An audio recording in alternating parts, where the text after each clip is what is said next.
Boa tarde a todas e a todos. É uma satisfação, uma honra poder participar desse seminário, as relações entre o direito penal e o direito administrativo sancionador, e quero iniciar, portanto, agradecendo o Dr. Fábio Medina Osório, que é o grande coordenador, responsável pela coordenação científica desse evento, desse seminário. E, antes de apresentar o nosso conferencista desta tarde, eu quero dizer que esse seminário, as relações entre o direito penal e o direito administrativo sancionador, tem o apoio da Comissão Especial de Direito Administrativo Sancionador da Ordem da OAB Nacional, do Conselho Administrativo de Defesa Econômica, o CAD, da Escola Superior de Advocacia da Ordem dos Advogados do Brasil Nacional, a ESA, do Instituto Brasileiro de Estudos Jurídicos da Infraestrutura, IBEG, da Associação Nacional dos Desembargadores, a ANDES, da Associação Nacional dos Membros do Ministério Público, a nossa gloriosa CONAMP, e do Conselho Nacional de Procuradores Gerais, CNPG. Nós teremos agora, na sequência,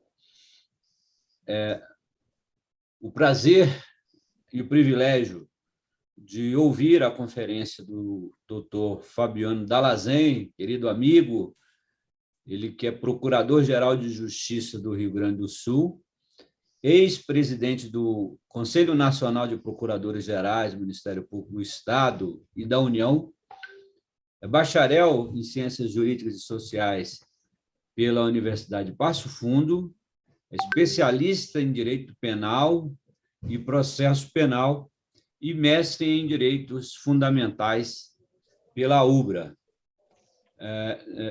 Aqui, na condição de conselheiro do Conselho Nacional do Ministério Público,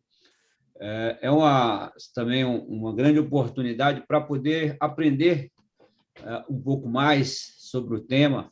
Nós que aqui estamos diuturnamente envolvidos com esse direito administrativo sancionador, e esse seminário, sem dúvida nenhuma, é uma grande oportunidade para nós todos aqui no Conselho também podermos aprender, e é nessa perspectiva que eu passo a palavra ao querido amigo Dr. Fabiano Dalazen. Muito boa tarde. Eu gostaria, inicialmente, de saudar o nosso anfitrião neste evento, o Dr. Fábio Medina Osório, agradecendo o Dr. Fábio pela distinção e pela preparação de um evento de tamanha importância, né? E seguramente a reunião de tantos nomes de relevo em nível nacional e internacional para debater esse tema se deve muito, não só ao seu preparo, mas ao prestígio que Vossa Excelência goza, né, no meio jurídico, no meio acadêmico. Uma grande satisfação, doutor Fábio Medina. Obrigado. E para nós, aqui no Rio Grande do Sul, uma satisfação maior, doutor Fábio Medina, na próxima terça-feira, receberá, doutor Cacheta, a quem eu rendo minha saudação também, a medalha do mérito no mais elevado grau, no grau Grão Cruz do Ministério Público do Estado do Rio Grande do Sul, cujas fileiras o doutor Fábio integrou com muita honra, tenho certeza, para ele e para a nossa instituição durante mais de uma década, né? Foi um promotor destacadíssimo, como, afinal, destacado sempre foi e sempre é em todas as atividades, seja como professor, seja como escritor e como advogado. Então, o doutor Fábio mostra sempre por onde passa a sua marca, os seus rastros positivos de construção e de melhoria do nosso direito e das nossas instituições. Então, meu amigo, a nossa saudação, o nosso cumprimento, que vai aqui, hoje eu estou no interior do Rio Grande do Sul, a 370 quilômetros de Porto Alegre, na comarca de Constantina, doutor Fábio, inaugurando uma sede própria do Ministério Público do Estado do Rio Grande do Sul, e daqui eu falo, né, para todo o Brasil, nesse seminário, pelo carinho e pelo convite que Vossa Excelência nos fez. Obrigado.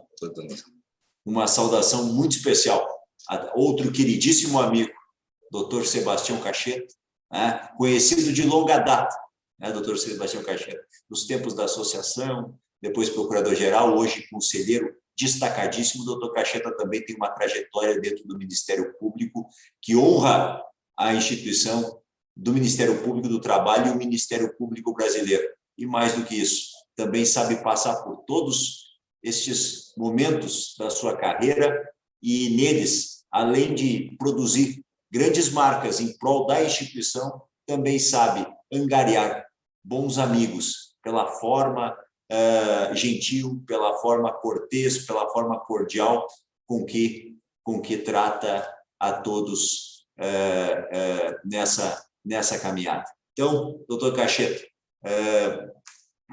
um grande abraço. Nós temos muito em comum, inclusive o azul, doutor Cacheta, né? Claro que o meu azul aqui é parte do tricolor campeão aqui do Rio Grande do Sul.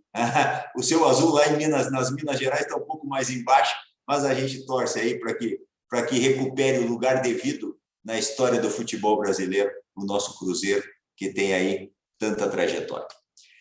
Me coube aqui buscar falar da questão referente à aplicação, à extensão do princípio do non bis in idem nesta dinâmica entre o direito sancionador na improbidade administrativa e nos crimes da administração pública, referentes à administração pública.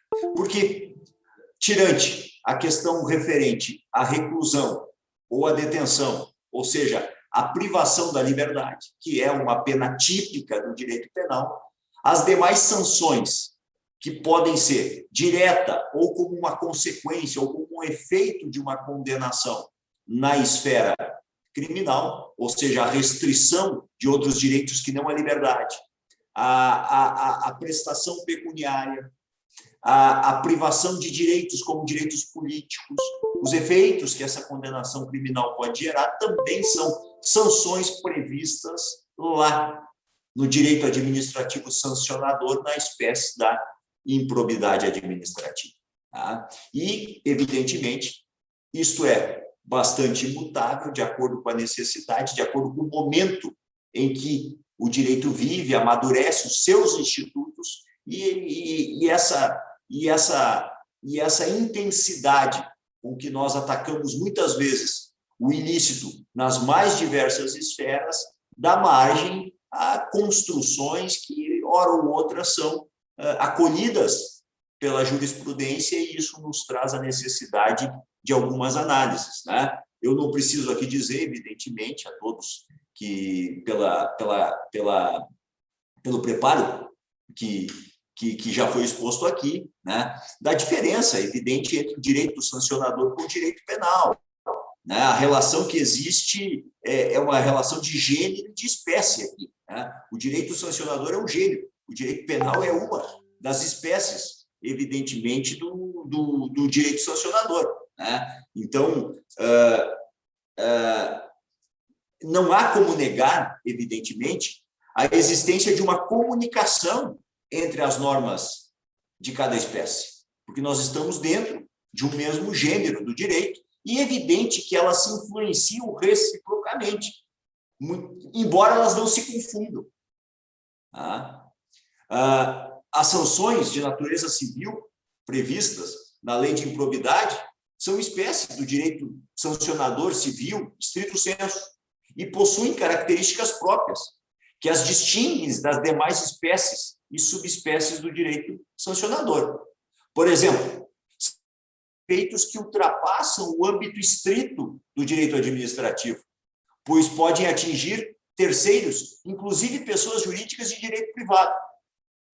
Outra peculiaridade é que há possibilidade de aplicação conjunta de outros preceitos condenatórios tipicamente cíveis quando nós estamos tratando de sanções de improbidade, como o ressarcimento integral do dano, a perda de bens ou valores acrescidos ilicitamente ao patrimônio. E, além disso, podem vir a atingir, inclusive, coisa que no direito penal não se vislumbra, sucessores daqueles que causem a lesão ao patrimônio público ou enriqueçam ilicitamente, até o valor, evidentemente, das forças da herança. Ao passo que as sanções na esfera criminal são essencialmente sanções de caráter pessoal, não se transferindo jamais, como os seus princípios basilares, além da pessoa do condenado. E é por isso que a Constituição, não é por outra razão, no seu artigo 37, parágrafo 4º, previu expressamente que as sanções por improbidade administrativa devem ser aplicadas sem prejuízo da ação penal cabível, dada a diferença de natureza entre improbidade, que é um direito sancionador civil estrito sensu, e o direito penal, que é uma espécie de direito sancionador, aí sim, de índole penal. Na verdade, com a Constituição de 88, a improbidade administrativa surgiu como um modelo vinculado ao direito administrativo e que tem como norte, e o doutor Fábio escreve muito bem sobre isso, o princípio da moralidade. O artigo 37, parágrafo 4º, contempla as sanções na hipótese de cometimento de atos ímprobos, sobrevindo a seguir a Lei 8.429, de 1992, que dispôs de modo específico sobre as sanções aplicáveis aos agentes públicos nas hipóteses de enriquecimento ilícito no exercício do mandato, cargo, emprego, função, dano ao erário ou até mesmo, no caso do artigo 11, da violação de princípios da administração pública. E nessa mesma esteira veio o advento de novos diplomas legais que também têm por objetivo e também combinam sanções assegurar a ética na administração pública. Uma prova disso é a Lei 12.846 de 2013, a chamada Lei de Corrupção, que estabelece sanções a pessoas jurídicas no âmbito administrativo e judicial, prevendo, inclusive, sua responsabilização de forma objetiva nas hipóteses de atos lesivos à administração pública. Veja-se, nesse caso, a lei anticorrupção, mesmo prevendo sanções específicas para pessoas jurídicas, não exclui a possibilidade de condenação destas também por atos de improbidade administrativa, na condição de terceiros beneficiados. E nem por isso nós estamos aqui cogitando de uma vedação da concomitância dessas sanções pela aplicação do princípio do non bis in idem. E nós estaremos aqui, sim, com sanções não só de ramos sancionadores do mesmo gênero, mas da mesma espécie.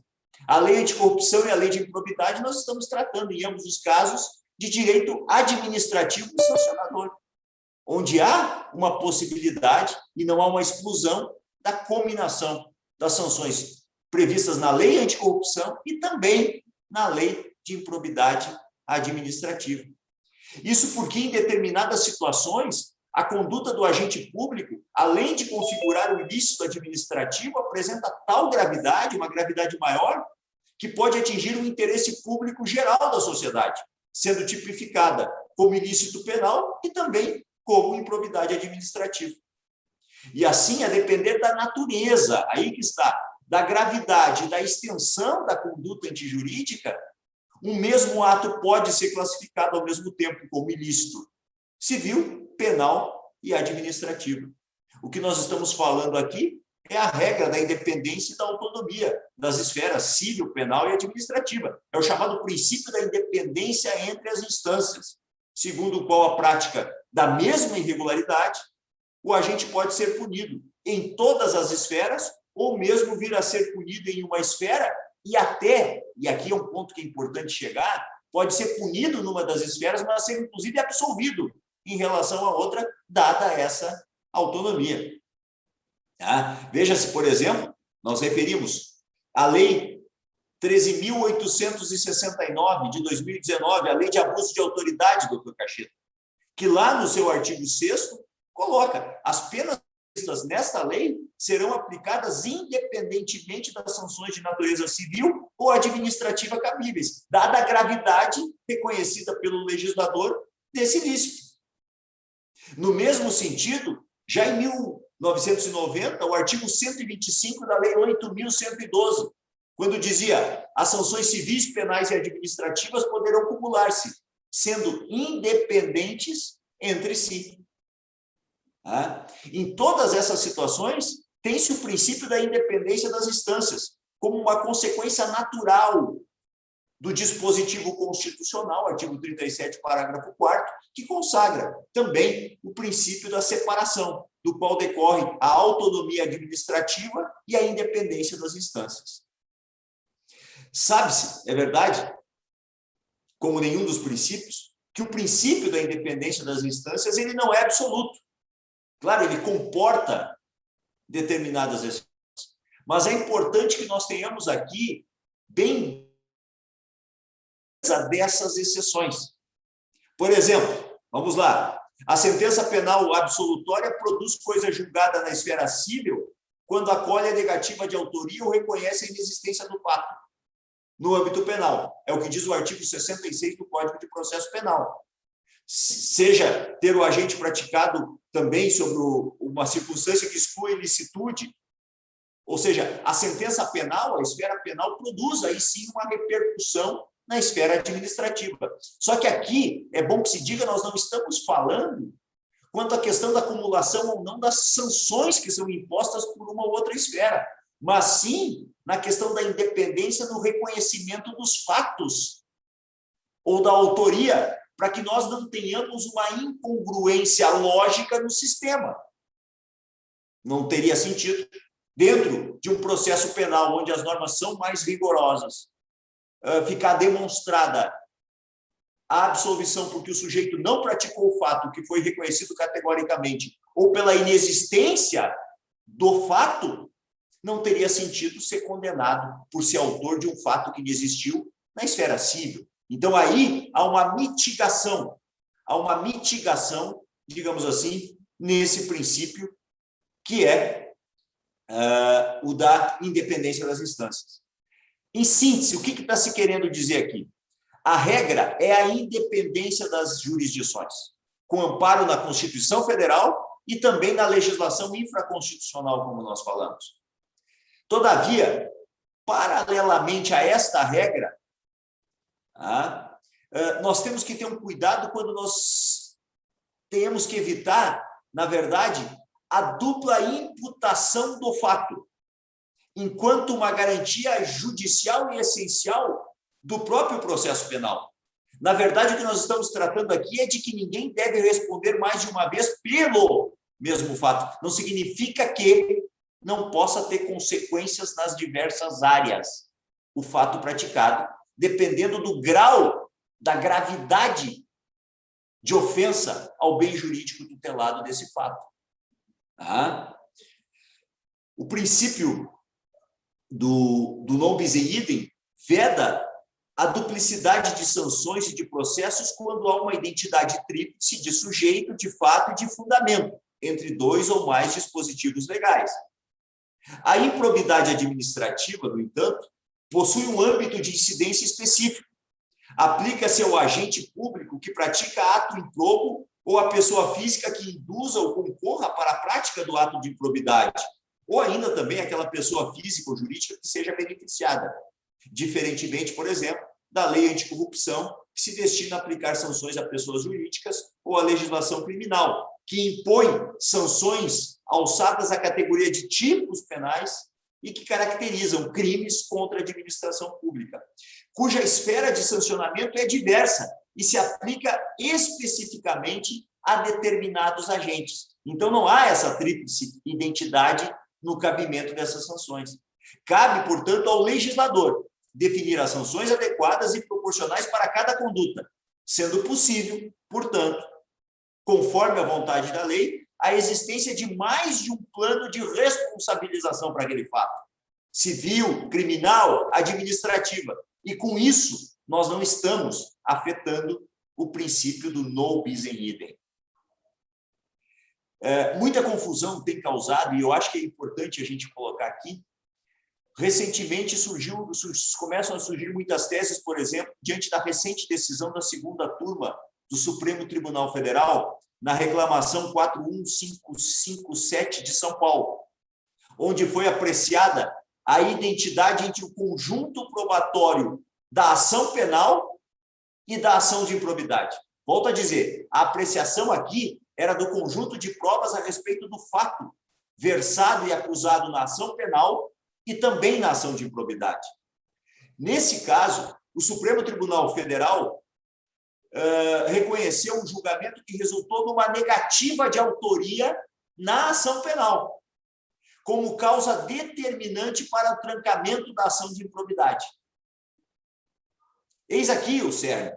O relator, ministro Gilmar Mendes, observou que, ao ser constatada tal identidade no acervo probatório, aí sim decorria a possibilidade de um bis in idem, compreendido como a duplicação do mesmo panorama fático probatório com substrato empírico, mesmo que em esferas sancionadoras distintas. O que se disse aqui, se o sujeito não foi autor na seara criminal, não pode ser reconhecido como autor do fato na improbidade administrativa. E nunca que as sanções não possam coincidir ou não possam ser aplicadas cumulativamente, caso se reconheça que o sujeito seja o autor do fato e de que aquele fato é ilícito administrativo e ilícito criminal.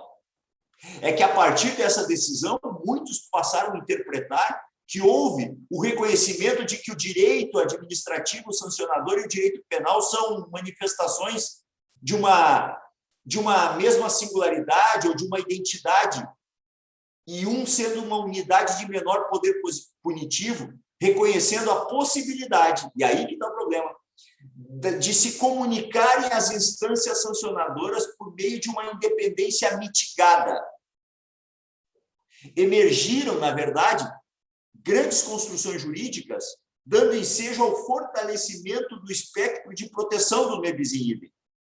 Para alguns, inclusive, essa decisão sinalizou o reconhecimento do direito à unicidade da reação do Estado contra a mesma pessoa, com base nos mesmos fatos e nos mesmos fundamentos. Entretanto, há que se salientar, é importante, que a referência trazida pelo ministro Gilmar Mendes, tocante ao julgamento ocorrido, e isso foi um dos fundamentos, no Tribunal Europeu dos Direitos Humanos, no grande caso Stevens, em 2014, quando se entendeu que é vedado o bis in idem na relação entre o direito penal e direito administrativo sancionador, constituiu na decisão da reclamação, doutor Fábio, aquilo que a gente chama de um argumento obter dictum, ou seja, foi um argumento lateral utilizado, que não foi nem sequer fundamento da decisão na reclamação. O fundamento da decisão é de que houve a análise em sede penal, que é a sede de prova, inclusive mais rigorosa do que a civil, e nessa análise se disse que estava provado que o autor não havia concorrido para o fato. Ora, nessa hipótese, óbvio que haveria influência na questão da improbidade, pelo suporte fático probatório. Mas isso não significa, ao meu sentir, data vênia, que se possa propalar a partir disso a suficiência da punição em uma esfera, não acarretando a punição na outra. Aí é tirar a barra muito longe. O subsistema de direito penal combina, de modo geral, sanções, inclusive, mais graves que o direito administrativo. Mesmo que se venha aplicar princípios penais no âmbito do direito administrativo sancionador, o escrutínio do processo penal será sempre mais rigoroso. A consequência disso é que a compreensão acerca de fatos fixadas definitivamente pelo Poder Judiciário no espaço do subsistema penal não pode ser revista no âmbito do subsistema do direito administrativo. Mas tal construção jamais pode ser feita, por exemplo, na situação reversa, já que a compreensão acerca dos fatos fixados pelo Poder Judiciário, por exemplo, no âmbito do direito administrativo sancionador, pode e, inclusive, deve ser revista no subsistema do direito penal. Ou seja, se o sujeito for eventualmente absolvido numa situação na esfera civil, pelo sistema mais rigoroso dos princípios penais, ele pode lá ter, sim, reconhecida a sua culpabilidade. Então, a adoção do princípio da independência mitigada entre as esferas cíveis e administrativa sancionadora, e essa parece ser a posição mais acertada diante dos parâmetros constitucionais que regem o sistema penal, principalmente o princípio da proporcionalidade, o princípio da subsidiariedade, da necessidade, na interpretação da lei de improbidade administrativa, sobretudo do artigo 12, nos leva ao entendimento de que a mesma narrativa fático-probatória que dá ensejo a uma decisão de mérito definitiva na esfera penal, que fixa uma tese de inexistência do fato ou de negativa de autoria, não pode provocar novo processo no âmbito do direito administrativo sancionador.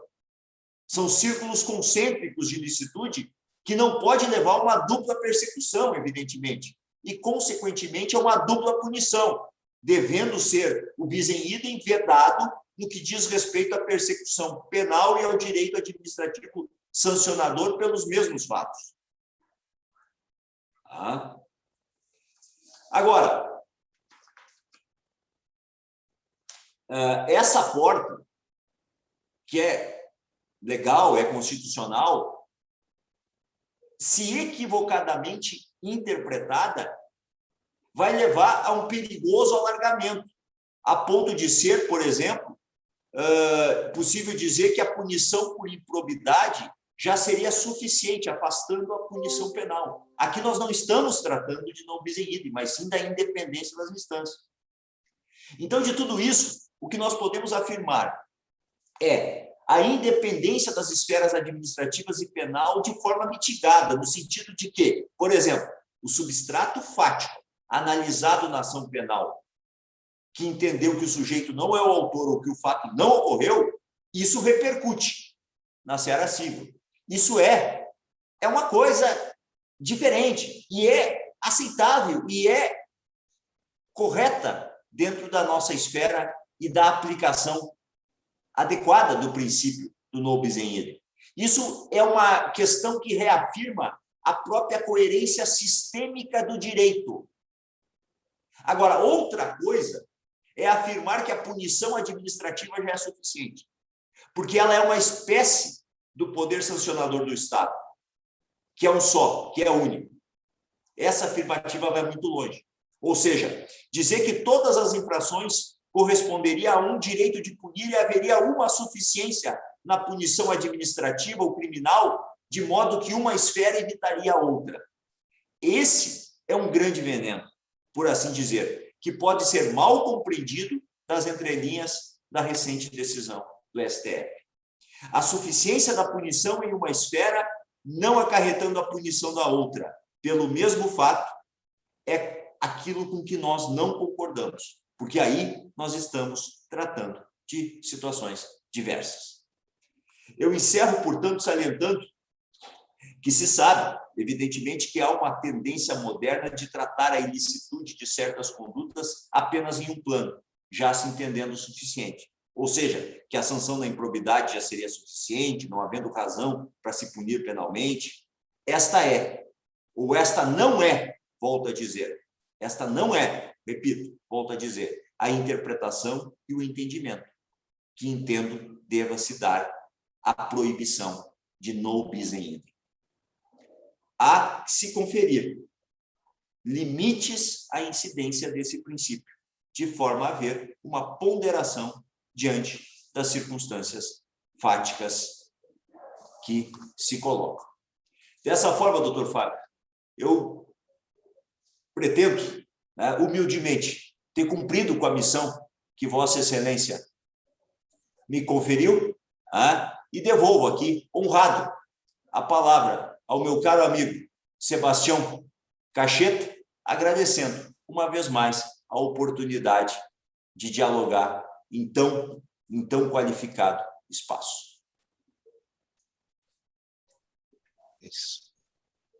Obrigado pela magnífica conferência, doutor Fabiano Dallazem. Muito obrigado também pelas gentis palavras que dirigiu a mim. De fato, é uma grande satisfação e nos traz oportunidades ímpares. As atribuições que exercemos durante nossas carreiras, que nos dá essa oportunidade de conhecer pessoas realmente muito interessantes, bons amigos, como é o caso seu, como é o caso do Dr. Fábio Medina, como são outras tantas pessoas qualificadíssimas que tivemos a honra e a felicidade de ouvir hoje nesse seminário. Aproveito aqui também, né, para poder ressaltar essa qualidade dos seus apontamentos, doutor Fabiano Dallazem, que muito bem expôs o tema, deixando bastante clara, né, a necessidade de se verificar, se constatar a necessidade de deixar muito claro a independência de instâncias nessa persecução ou na aplicação do direito administrativo, do direito sancionador, como um gênero, e aí das suas espécies, ficou muito bem delimitado todo esse campo, né? Inclusive com a citação da jurisprudência, e eu creio que cumpriu, portanto, o papel para o que se propôs nesta tarde. Eu quero também, doutor Fábio Medina, aproveitar aqui também para agradecer que, por conta da pandemia, não tivemos a oportunidade de nos encontrar. Aqui recebi o seu livro, aqui, O Direito Administrativo Sancionador, da 7ª edição, revista e atualizada, com uma edição belíssima e que trata também muito bem deste tema, né, e que nos traz subsídios preciosos para a nossa atividade aqui, principalmente no que concerne a atividade censória do Conselho, nos julgamentos e instruções aqui dos procedimentos administrativos disciplinares. Eu indago ao doutor Fábio Medina, se quer fazer algumas considerações nesse momento. Doutor Cacheta, doutor Sebastião Cacheta, gostaria de agradecê-lo pela presidência dos trabalhos nesta conferência de encerramento. O senhor tem também engrandecido muito os trabalhos como conselheiro do CNMP no Conselho Nacional do Ministério Público, um dos mais destacados e brilhantes conselheiros que já passou pelo Conselho Nacional do Ministério Público. Gostaria de agradecer ao Dr. Fabiano Dallazem pela participação neste seminário, Procurador-Geral de Justiça do Rio Grande do Sul, ex-presidente do Conselho Nacional de Procuradores Gerais dos Ministérios Públicos dos Estados e da União. Proferiu uma brilhante, magnífica conferência. Agradecer a todos que nos acompanharam neste seminário e agradecer também as entidades que apoiaram o Instituto Internacional de Estudos de Direito do Estado. Mais uma vez, a Comissão Especial de Direito Administrativo Sancionador da OAB Nacional, o Conselho Administrativo de Defesa Econômica, o CAD, a Escola Superior de Advocacia da OAB Nacional, o Instituto Brasileiro de Estudos Jurídicos da Infraestrutura, a Associação Nacional de Desembargadores, a Associação Nacional dos Membros do Ministério Público, a CONAMP, e o Conselho Nacional de Procuradores Gerais dos Ministérios Públicos dos Estados e da União. E, portanto, renovando os agradecimentos que penhoradamente faço ao doutor Sebastião Cacheta, ao doutor Fabiano Dallazen, eu creio que podemos encerrar este seminário e registrar que todas as palestras e conferências de encerramento estarão disponíveis no YouTube, estarão gravadas à disposição do público. Muito obrigado. Boa tarde a todos.